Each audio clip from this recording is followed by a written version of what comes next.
name, organisation and role in the chat, that would be really helpful. So Jessica, you've got a big job there. You've got 8 to put in, so I'll give you some time for that.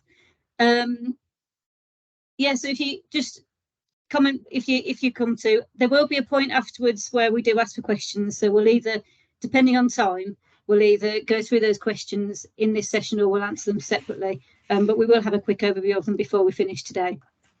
Yeah, so really briefly, today's talk in Space is around how local projects have embedded everyday walking into the lives of those people that they support. As part of it, we did say that we would get some information around part of our winter walking campaign, which is how to keep people active through winter. So we will ask everyone a little question about that as well. First of all, we're going to come to Mark from Just Good Friends Club, and he's going to do you a presentation around using the element of competition to encourage people to walk more on a daily basis. Then we're going to come to Teresa from your time, and we're going to have a facilitated conversation around embedding walking into a group that already meets, motivation techniques, and that sort of embedding a sense of belonging. Then we've got a little video for you. I think it's about 2 or 3 minutes, and that's the Run Walk Talk video, which was a Peak Running and Jog Derbyshire collaboration around bringing together a wide range of people to promote and appreciate the importance of activity, so walking and running and talking together for good mental health. Then we'll come to questions if we get time. And then there's a quick Mentimeter discussion around if you feel inspired by today's chat and you're thinking about setting up your own community or local walking group, then what sort of support do you feel you need and what do you already think that you know? And then we'll do, so that's an hour. So hopefully we can fit it all in. So I will come first to Mark from Just Good Friends Club. Hi. Hi. Hit the buttons. Hopefully I've got this right and I'm sharing everything properly.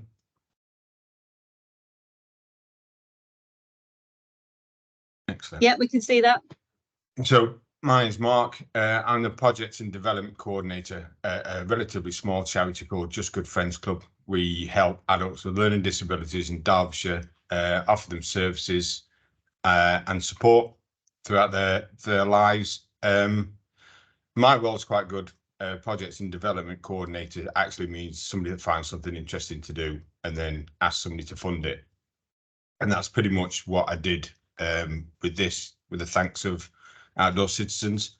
So Just Good Friends, we're a registered non-profit charity, as it says on the thing. We've been going for 26 years. Originally, it was smaller, just a few evening groups. And then COVID hit and shut everything down. And we did some park meets.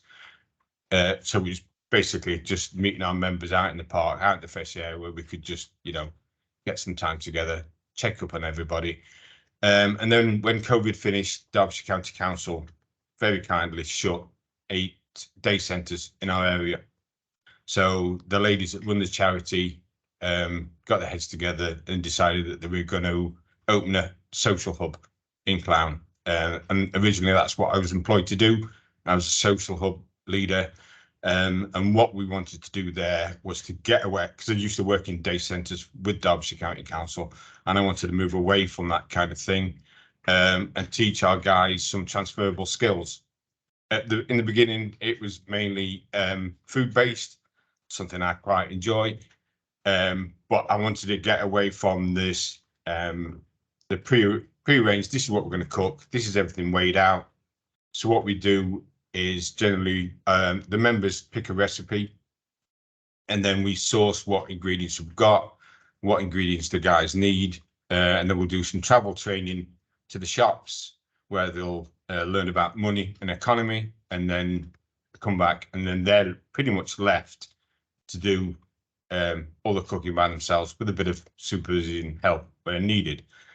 We organise day trips, and now we've started to do weekends away. So some of the guys that haven't been on holiday or don't get to go on holiday much have a weekend away. It's been Blackpool. This year we did our first one at Liverpool, which was really cool. Something that I most of the staff volunteer for. Well, we do volunteer all the time for the weekends, and now it's getting a little bit quite competitive of who goes because we have so much fun. So our project was during the eating, I decided that buns, cakes, and trifles and things like that probably weren't a best idea, and so we incorporated some healthy eating into that, and along with that, some exercise. So what I want to do is try and get our members to be more active as well as eating healthy. Try to get them to exercise a bit more, which was quite difficult at the beginning. As you can see, fish and chips were the order of the day that day. So how I went about it at the beginning was just to say to the members, let's walk to the next bus stop. Instead of getting to the bus stop that you normally catch the bus at to come here, walk to the next one. Or when we did the shopping, we'd walk to the local Tesco instead of doing the travel training on occasion. Wasn't very successful. You know, some people did it and really, really keen. Some people saw it as a chore, which was something that I came against a brick wall with. It was, how do I make this interesting? How do I make this fun? And I went to a meeting that was set up by Outdoor Citizens and Walk Derbyshire, which sparked up the idea of getting some pedometers. So we managed to get the funding, and we got some pedometers that we were branded, because something that we find is that our members really enjoy being part of Just Good Friends, coming down to the club. It's very much a social club where we do some things that a bit more than just sitting around watching TV and chatting. So we got the pedometers branded, and then made it a little bit of a competition. We have 4 social hubs. We have one here at Clown, one at Colaston near Dronfield, one at Nether Langworth, which is just over the Nottinghamshire border, and one just outside Ripley. So the plan was to make it a little bit of a competition, because something that we find our guys really like is to compete, is to challenge themselves, to make things a little bit more interesting. So I got us some maps with the funding and did a Land's End to John O'Groats challenge, which was a virtual challenge. The guys put on the pedometers and they walk, whether it's to the shops, to the bus, while they're with us, and record the steps. So come in to the hubs on a weekly basis or a daily basis, whichever suits them, and record how many steps they've done. Now, again, that was it was a bit of a stuttering start. Our hub leaders gave out the pedometers saying, look, these are our pedometers. Please look after them. This is what we need you to do, but don't lose them. So one of the poor guys at Ripley put his on his bedside table and left it there for a week because he didn't want to lose it, and put it back a week later and gave it to Lauren with 3 steps on it. So it was one of those things that, okay, if you lose it, it doesn't matter, but please put it on and walk to the bus stop and to the shops and what on. So Land's End to John O'Groats was the first challenge that we'd set, but or if you're at Colaston, they're going from John O'Groats to Land's End for some unknown reason. But it was something that I thought was never ending. Land's End to John O'Groats was all right. What do we do after that? Well, there is, with the food theme, there's a Chinese, they're going to do Chinese New Year, learn how to cook some Chinese food, but we're going to walk the Great Wall of China on that day. One of the members has had an idea for walking around Hogwarts and the grounds. Not a big Harry Potter fan, so I couldn't tell you how far that was. But we feel that it's never ending. As long as the guys have got the pedometer, as long as we've got something visual that they can see a goal, then it's all going to work wonderfully. So that was it. So the race was on pretty much, and we have local updates. We have regular updates with our hubs to see how far they are compared to everyone else.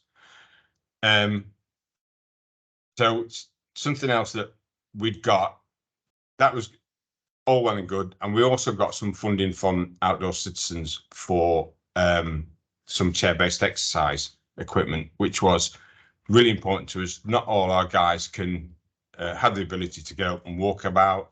So we've got some chair-based exercise equipment, one of them being pedals, so they can sit down in the chair. We do have a couple of wheelchair users.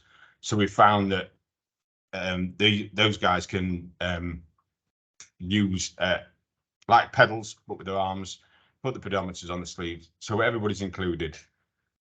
So some of the chair-based exercise equipment was used for that, but we also had some money that we wanted to have our guys that aren't interested in walking, aren't interested in doing anything like that, so they're involved. So that there's the whole group is involved in everything. So this is a gentleman at our Ripley hub who's called Richard, who didn't want to participate, but he's very high energy. It's always moving. And when the groups did something that sat down and quite sedate, Richard was up and being quite disruptive in his way. And the hub leader down there was finding some ways to include him, and so he's not disrupting the group. I think this will work. And this is something that we bought through the funding. And as you can see, he's quite happy. The group's in the background doing something quite sedate and slow, probably arts and crafts, and he's up there. And it's just something like this that keeps him active in a positive way, because what we didn't want to do was punish him as such for how he was being, but put it in a more controlled, better way. So that's how we did. This is a picture of our walking group, part of our walking group. So making the activity fun and challenging, something that a lot of people that don't work in our kind of industry don't understand, is that our guys want to be challenged. You know, they don't want to be put, okay, you've been put in that box and you can do this thing. They want to be pushed every day. And if you tell them something that's, this is going to be difficult, then you find out you get a better response. So this is our guys with some of the certificates that they've got. This was another trip that was funded by Outdoor Citizens and the Youth Hostel Association, where we went to Eam and walked around Eam. We did a little bit of a quiz as well, just again to keep it active, to keep it interesting, where our guys had to find different places, and we had to walk around the museum, and that's us on the stocks. So yeah, the money that we've got from Outdoor Citizens has been absolutely wonderful, and the start it's given us is something that we can build on. We've got a sensory garden that we're creating near Whitwell train station, which is not too far from where we're based. We've also now got an allotment at Staveley, which again is just in the other direction, but it's all things that our guys can be active in. Put the pedometers on, walk around the allotment, do some digging, do some planting in the train station, and it's something it's taken off to the point that we're now looking for funding to buy more pedometers because more people want to get involved. Thanks, Mark. I mean, when I heard the story about what you were doing, I thought it was fantastic, and the way you play it out is really lovely as well. I did say I'd ask you a question about how you plan to try and keep your group active over winter. So have you got any top tips for that? Yeah, so with the garden at Whitwell Station, that's something that we're creating, and the allotment has taken up a lot of interest as well. The allotment that we've taken on has not been touched for 2 years, so you can imagine there's a lot of work been going up there. Wheelbarrows, up and down with the wheelbarrows, but the chair-based exercise equipment as well, that's something that we're going to use in the wintertime that you funded for. We've got things not just for people to move stepwise, the arm movements, and our guys are coming up with the ideas of putting pedometers elsewhere, because the only thing I thought of was in your pocket and your waist, and You know, they're putting it on the sleeves to do chair-based exercises because they want to get more steps in to go further in the race. And, you know, that's what we're trying to encourage. And I think that's a really lovely idea, making sure everybody's included in what you're doing. So fantastic. Thanks, Mark. There's a couple of things in the chat just saying that it sounds like a great project and it's a great sense of belonging and that your achievement's amazing. So if anybody has got any questions for Mark, if you just stick them in the chat, we'll try and come to them later. So thanks ever so much, Mark. And I think you'll be sticking around for the rest of the... I will be, yes. Brill. Thank you very much. I'm going to come to Teresa now. Mark, do you want to take your thing off the screen? Fab. Thank you very much. So Teresa and I are going to have a little bit of a chat about what you do with your group, aren't we, Teresa? So do you want to tell us a little bit about you and your time? Your time is the name of the group. That's right, yeah. I know that's it. It's a bit confusing, isn't it? Especially when there's adverts on the telly for something that's actually a dating site that's actually similar. But yeah, your time is hard to find in a week, and that's why I called it that. And mine is a small CIC in Hucknall that run wellbeing, weight loss and body confidence groups, trying to step away from the diet culture. Brilliant, thanks, Teresa. And what sort of people is it that come to your group? Well, it's open to men and women, and various people come, from young mums, single parents, lone people who are struggling to hard to be reconnected since COVID, and it's really impacted on their well-being. But it started initially because of my own well-being journey. Since the age of 16, I've been on some sort of diet or other. So I first started Your Time as a way of showing people that you can go beyond a set of scales, which is absolutely down to COVID. There was lots of negatives within COVID, but for me personally, it was a huge positive, because I went back to work after 16 after a nervous breakdown, and the realization that I was punishing myself by eating and drinking without enjoyment.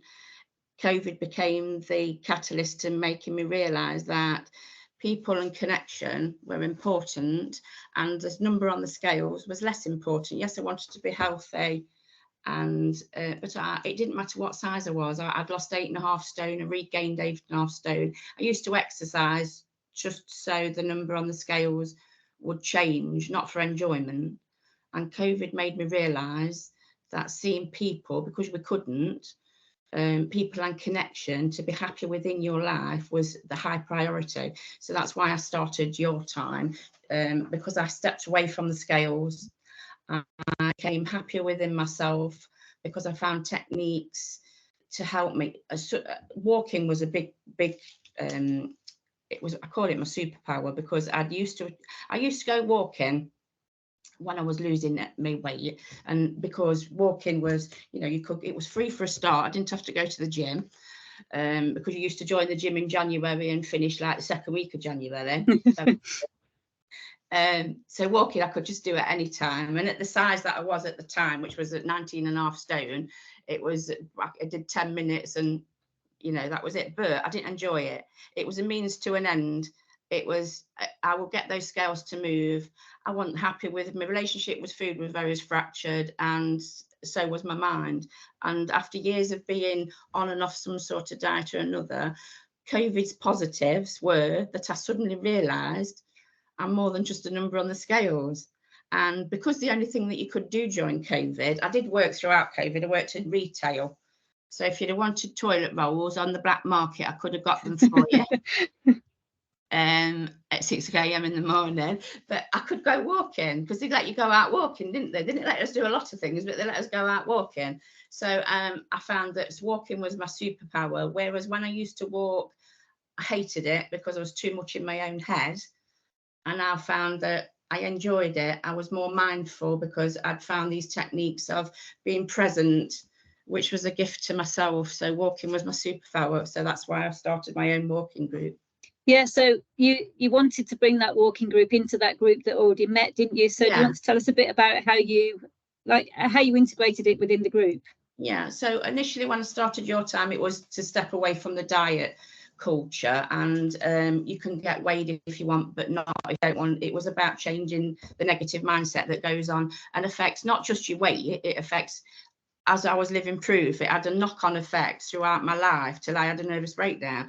So not being happy within my mind and body was high priority, but we seem to step away from that. People do still get weighed, but last Friday when there came somebody, I didn't weigh one person.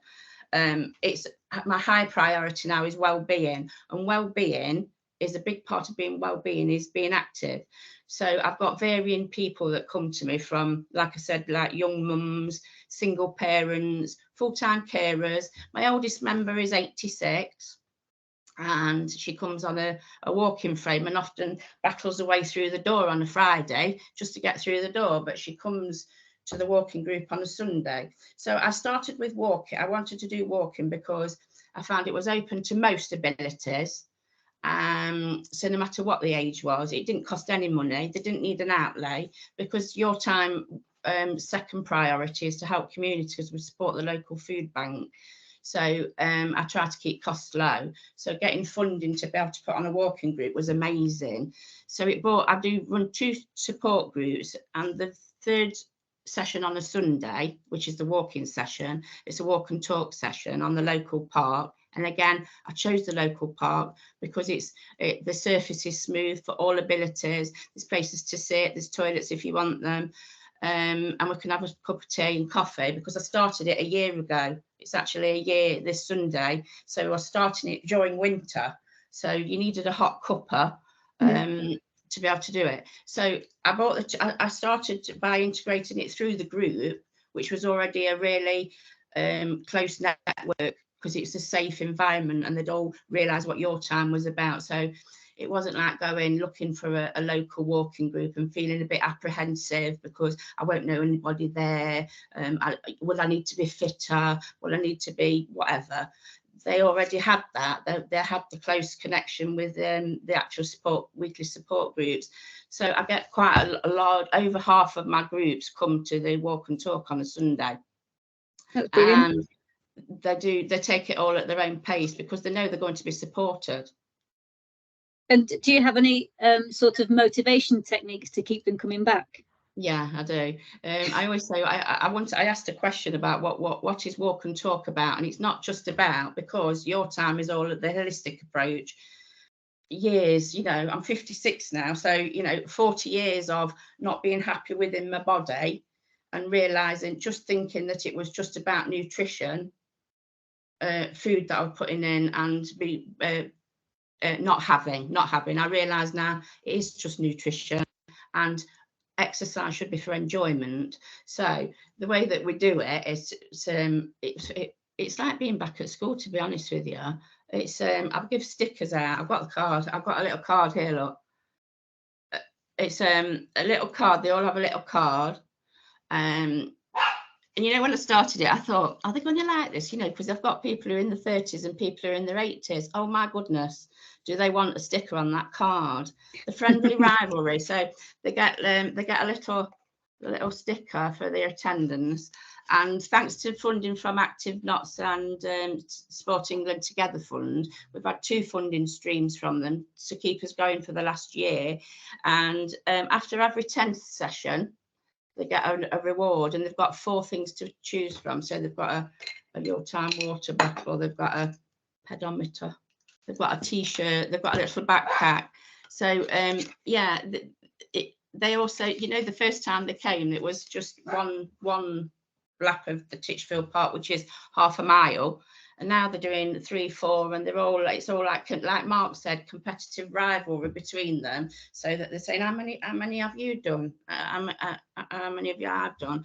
But the lady who's the 86-year-old who comes on a walking frame, because Titchfield Park is like a figure 8, she just does the top part, and then she'll sit with my partner who provides free tea and coffee, and she'll sit and have a chat with him. She loves it. She loves being part of it, and she does what she's able to. Brilliant. And what do the people that come, what do they tell you about the walking group? What do they say about the walking? Yeah, well, one lady who's a full-time carer, she also suffers, the only time that she comes out usually is to go do a bit of shopping. because she don't like leaving her husband and comes to your time. She comes on a Sunday, and she's been struggling with her own ill health.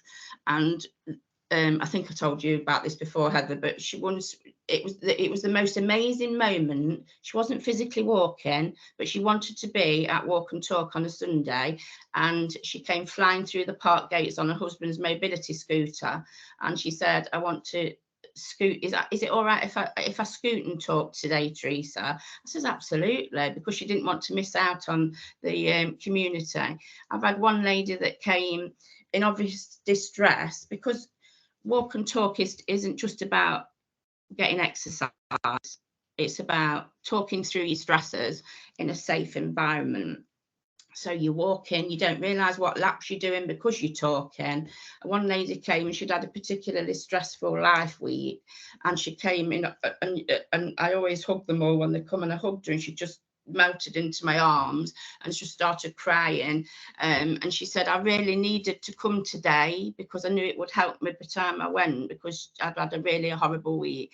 And that same lady, before the end of the session, she'd walked with people to share what, I mean, I'd not walked with her, she'd walked with other people, but she shared whatever she was going through, and she was happy and joking and laughing with us by the time it come to tea break. So yeah, it's become a lifeline for a lot of them. That's brilliant.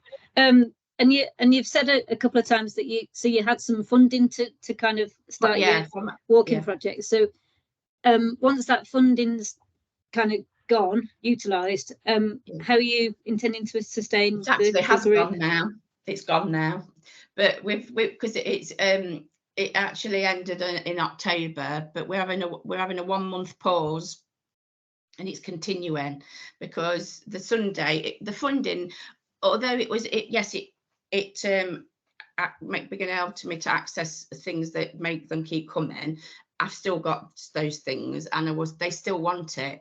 Like I say, it's become a lifeline to them. They will miss it if it's not there. The funding enabled me to take them to trips further afield. We've got a trip booked to go to Thoresby Park for the Winterfest, so we can walk around the grounds and also go and see what the festive things are to do. So we've got that up and coming on the end of November. But the need is there. If the need wasn't there, it wouldn't be continuing. But thanks to the funding from Active Not Sport England, I found an extra session that is beneficial to the people that I'm serving in the local community, and they want it. I've actually got a few. Is it right if I just read these? I've got some. We're applying for national lottery funding at the minute, and some of them have written testimonials, and go for it. Yeah, a few of them have mentioned Walk and Talk. So one lady's put, on a Sunday we meet up on the local park for Walk and Talk. Whilst walking and talking and laughing, the time goes by so fast you don't realise you're clocking up those steps and miles. I love it and appreciate it. Somebody else has put, and Walk and Talk sessions on a Sunday morning are very good for being out in the fresh air, but also being able to talk in confidence to all the ladies and gents that are attending. That's brilliant, isn't it? This last lady's put, since joining Walk and Talk, I've become more confident in being myself and caring for my mental health as much as my physical health. And I'm conscious of the little decisions I make every day for a healthy and happier me. I now call it, I like yourself group instead of I don't hate myself group. Oh, well, fingers crossed for your national lottery funding. And you do know that you can come to us if you need any support with that funding application as well. So you're welcome to do that. Thank you. And just finally, so you mentioned that you're a year old this week. So and clearly that means that you started over winter. What are your top tips for keeping people active during winter? I think because it's now embedded within the Your Town community, because it's the thing that I noticed on Friday, a couple of the ladies came from the Thursday evening group, and they mentioned that they felt confident coming because they knew some of the ladies from Walk and Talk, so they weren't coming into a strange environment. So it's created a really strong Your Time community for the ladies. And to be honest with you, the weather doesn't bother us.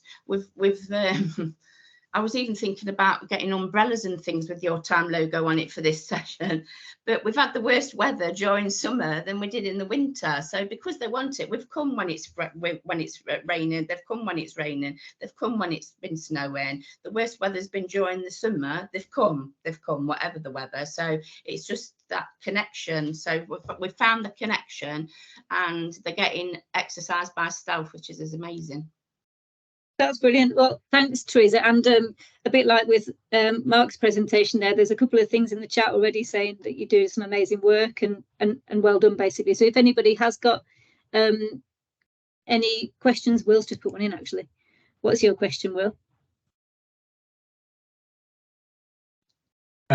Yes, one lady said that she's about probably the same age as me. She didn't do any sort of walking. She used to get in the car everywhere. Now she doesn't use the car around the local area, and she goes out walking. She's been on 6-mile walks and things. Yeah, so yeah, it has a knock-on effect. Yeah, definitely.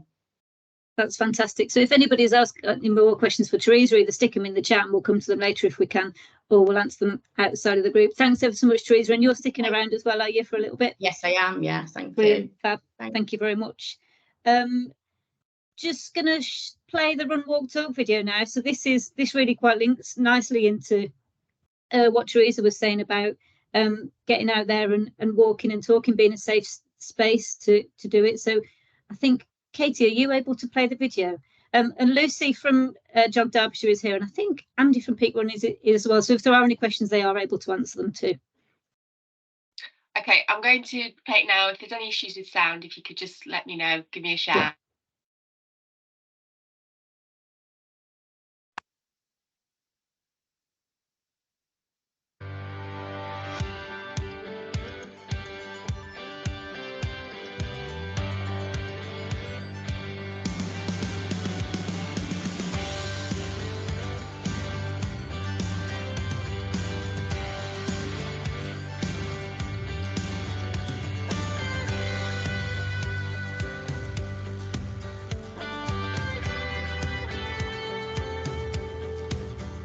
Stress in my previous career, but over time I started to realise how much better I felt having gone had a run. It's all about helping people with their running, but the emphasis really being on being in nice places, making it fun and a bit of an adventure. And that doesn't necessarily mean to be massive adventures, to run 100 miles or climb a big mountain. But for some people, that even in your local park, you can have some great little adventures. Getting involved in running, it's not an exaggeration, it has been life-changing for me. Because in lockdown, I decided to try and catch 5K. It was quite hard because in those days I certainly wanted worn knees. I felt really self-conscious. There's no way I was going to wear leggings or anything like that. I felt really self-conscious. With my stress, I feel much happier every time I come back. I've got to meet lots of new people, socialise. And it's really made my life a whole lot better.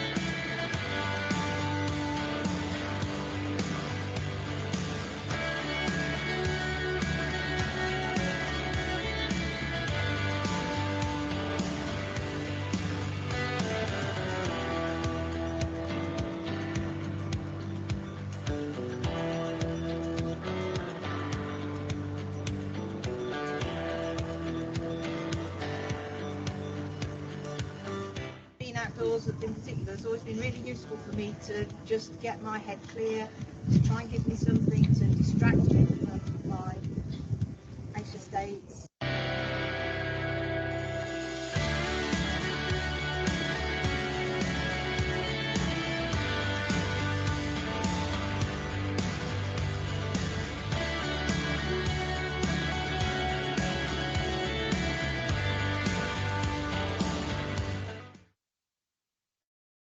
Thanks, Katie. I don't know what it is about that video, but I've watched it several times now, and every time I watch it, I nearly tear up. I think I'm going to blame the music, but it's really inspiring. And one of the things that that we learn around the Run Walk Talk, and I'm sure Lucy and Andy will back me up on this, was bringing lots of. So we brought lots of kind of we call them stakeholders together to try and plan it, and that worked really well. So it got quite a broad amount of people, but coming, but also what we did learn is that we could be more specific about where we take it, didn't we? So I'm looking at you, Lucy. So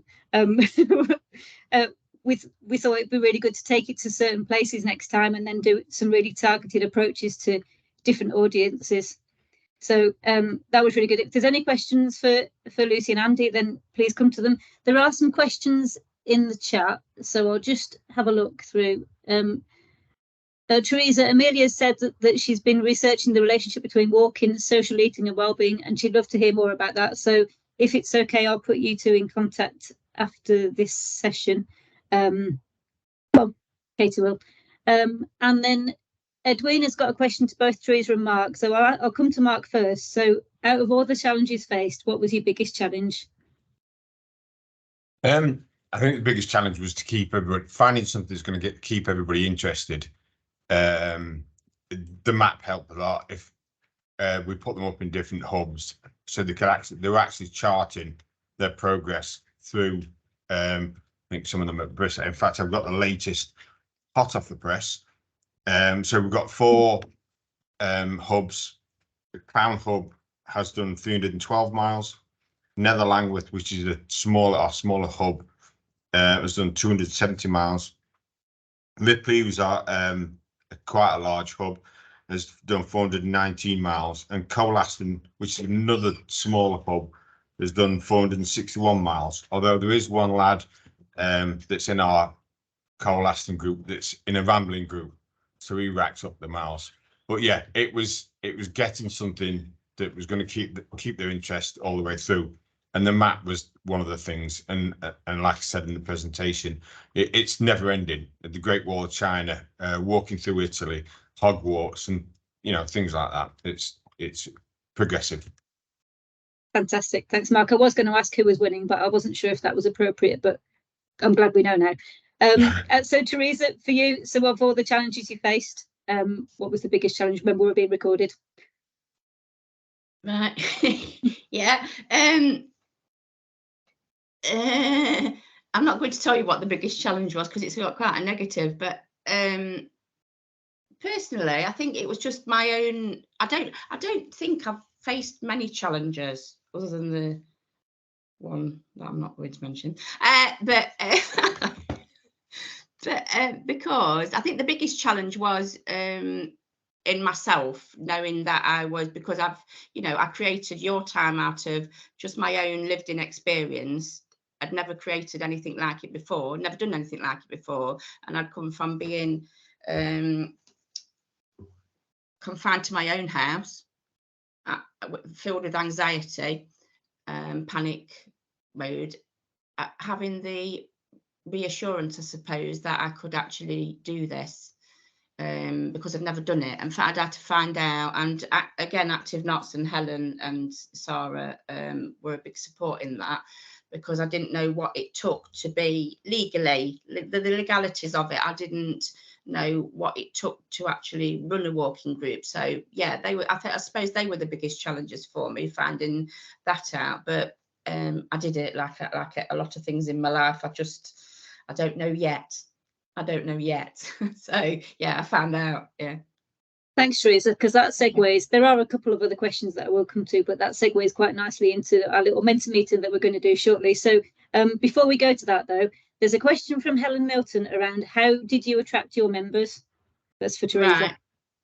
Right. What to the walk and talk? To the walk and talk. It's funny because I have got we've got a private Your Time page for the paying members that come, so that they feel safe within that community because they know people. But I've also got my business page, and a couple of people have contacted me through that. And again, because they don't know what Your Time is, a different concept. Whether you want to lose weight, be more body confident, it's an all-round well-being thing. Although my emphasis was firstly on weight loss, it's definitely not now, because it can be used in any walk of way of life, the techniques that I use. So people have contacted me via that, and I've suggested coming along to walk and talk on a Sunday so that they can see what the community is like and have a non-judgmental, easygoing starting to your time. So they've come through that, and a couple have joined through Walk and Talk. So they've come to Walk and Talk, like to come to Walk and Talk, and then they thought, well, I'll actually, I like what Your Time's about. So they've actually come and become full paying members of Your Time as well as your Walk and Talk. Brilliant. And there's also somebody who would like to get in touch with you outside of this to look at your experiences as well. So that's really good. So Kate and Teresa, we will link you up after this. So thank you very much. I'm just there aren't. Have I missed anything else on there? Hold on. We will come to that in a second. So I'm just going to introduce Will, who is the strategic lead overseeing Walk Not, and he and Katie are just going to show a quick Mentimeter. So Mentimeter is a bit of an online quiz questionnaire. So there'll be some. Oh, Katie, you can explain it. There'll be a code in your chat, and you just answer the questions. Yeah, I've just put the code in the chat. So basically, you can either log on to it using your computer, using that link that I've just shared in the chat, or if you want to use a phone, so you've only got one screen, or you want to use the computer on your phone, you just go to menti.com and type in that code. And yes, it's just a little fun exercise to gather some insight. So Will, I'll pass on to you. Yeah, thank you very much. Yeah, it's fairly straightforward. So if you can click on the link, that's probably a good place to start.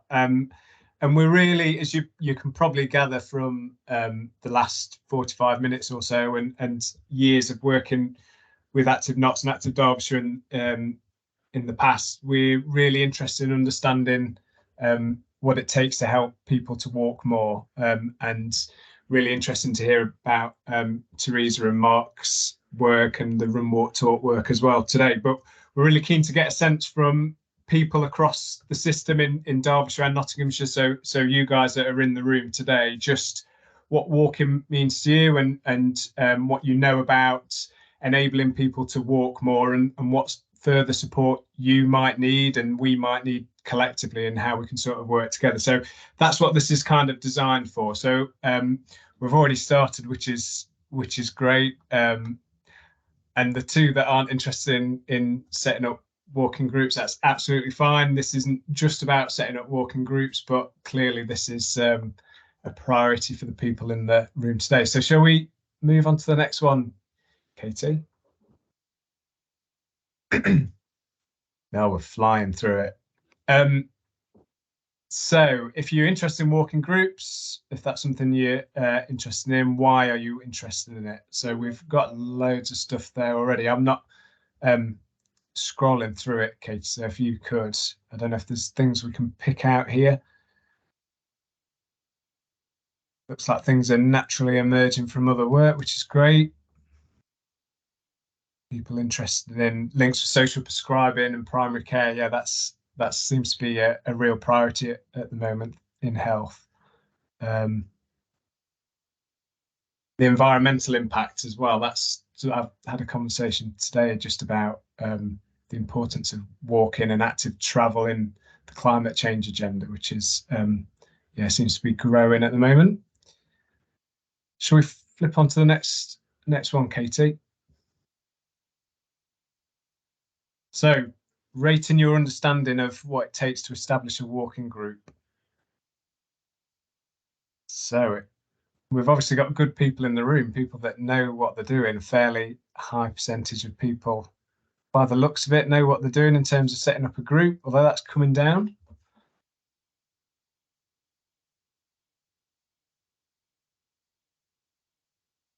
Just give it a couple more seconds. 19 people have responded to this one.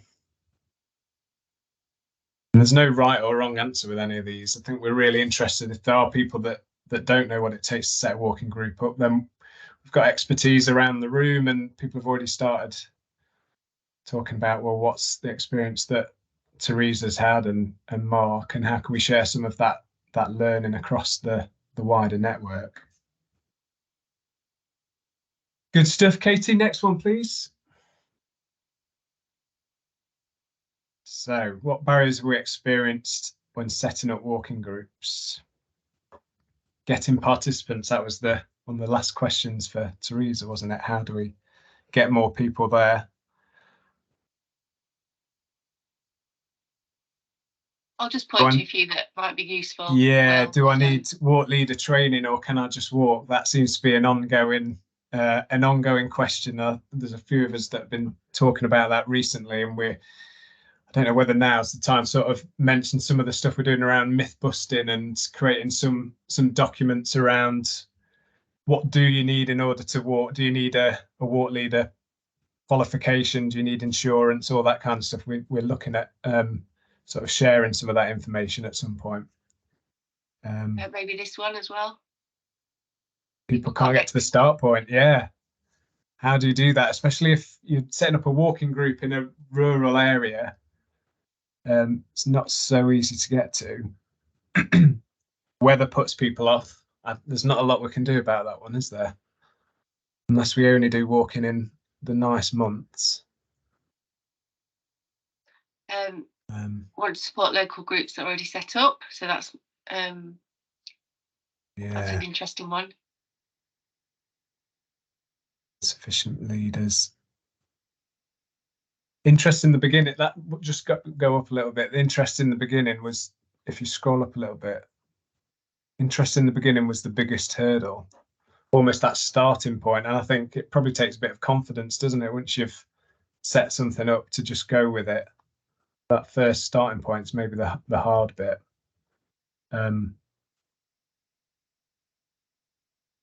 Brilliant. Venues offering amenities. That's an interesting one. I think, Teresa, I remember hearing from you something about the toilets in the park that you were using, or was it the cafe that weren't allowing you to use the toilets or something like that because you weren't using the services there? Is that right? Yeah, that's the thing I weren't going to talk about. Oh, right. Okay, I won't go any further then. Yeah, no, you can. I can. I just didn't want it to be. Yeah. But it's really, it's really important, isn't it? You know, if you're taking a group out. And to be honest with you, it did affect the weekly groups for a little while until it was resolved. Yeah. Next one then. Shall we move on, Katie? Somebody's just got the hand up. Go on then, Catherine.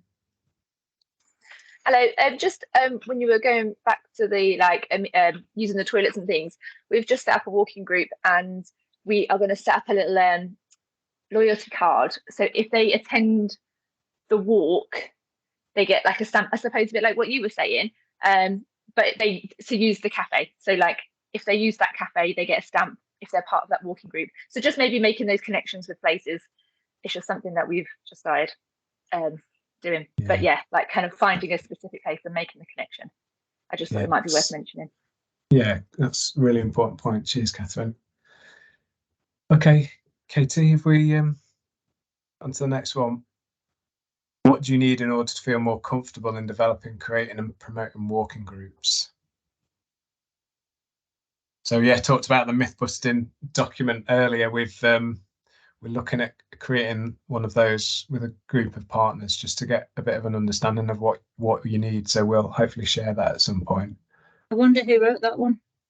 Could have been me. Short course online with the basics. That's a good point. Maybe it's something that we could do through one of these spaces as well. Sharing some of that kind of information as well. Walk leader training, people embedded in their communities who have a voice to reach out for others. Really important, just connecting with people within communities that are trusted people, and working through them. We're seeing some of that through the Walk Derbyshire work at the moment. Any others just to pick out? Katie, I'm relying on your cursor here. I think this one relates to what Teresa was saying around walk leader training and how do you design to people with a mindset about exercise. And I think obviously that's what Teresa does, takes that holistic approach to, it's about weight loss, but it's not. It's about people's well-being and kind of bringing it in that way. Maybe that's an idea. And the rewards, obviously. Yeah, definitely.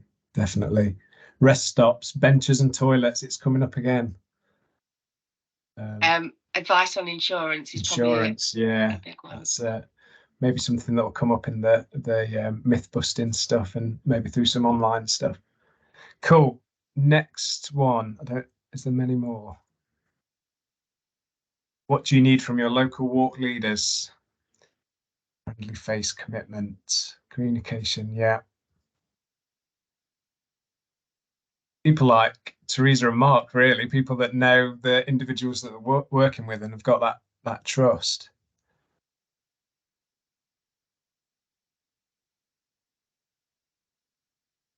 Very good. Next one then.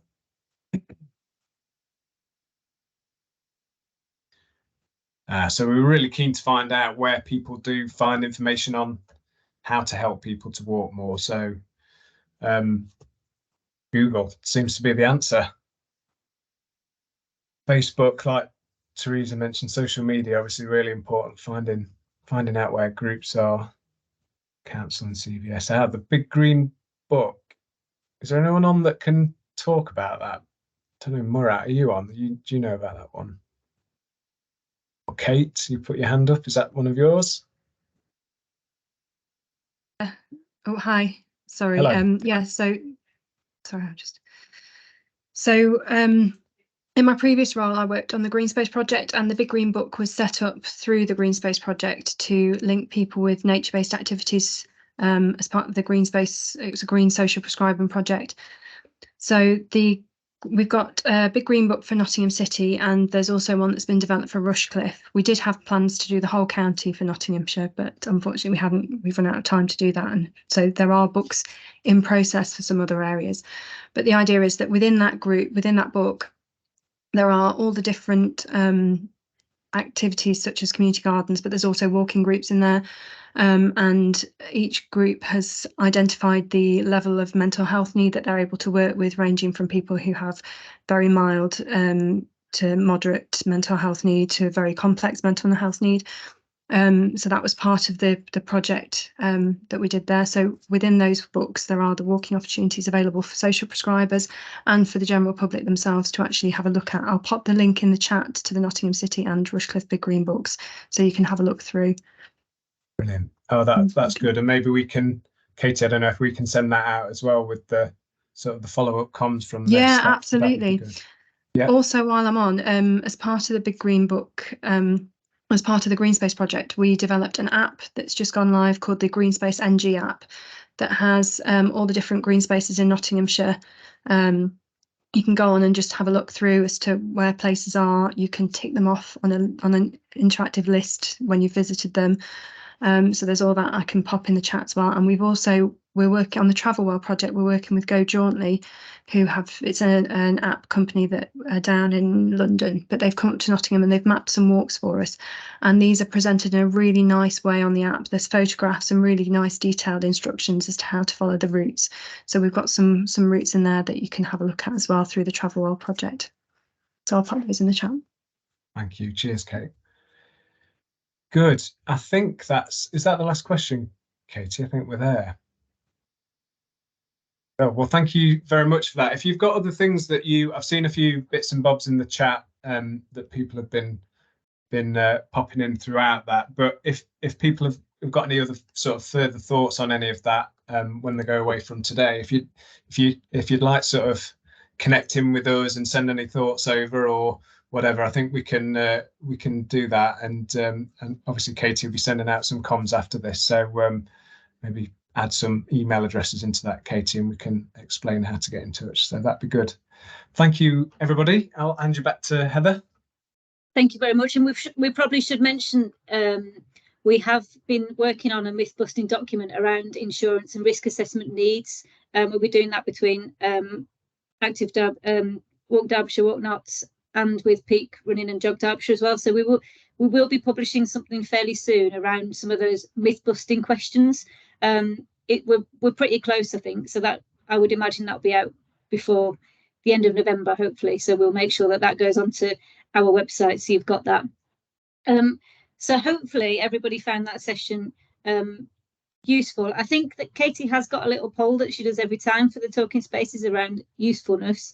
And I'll just close by saying thanks to Mark and Teresa and to Andy and Lucy, obviously, for all your good work, and for everybody who's contributed today and for your time. So it's been really, really helpful. So thank you very much. And if Katie just puts your poll in the chat, we can just go through, that'd be really good.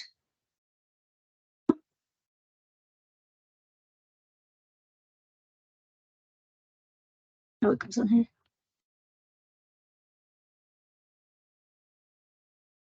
Yeah, it should just appear on the screen. So if you could just make a note, that'd be great. Thank you.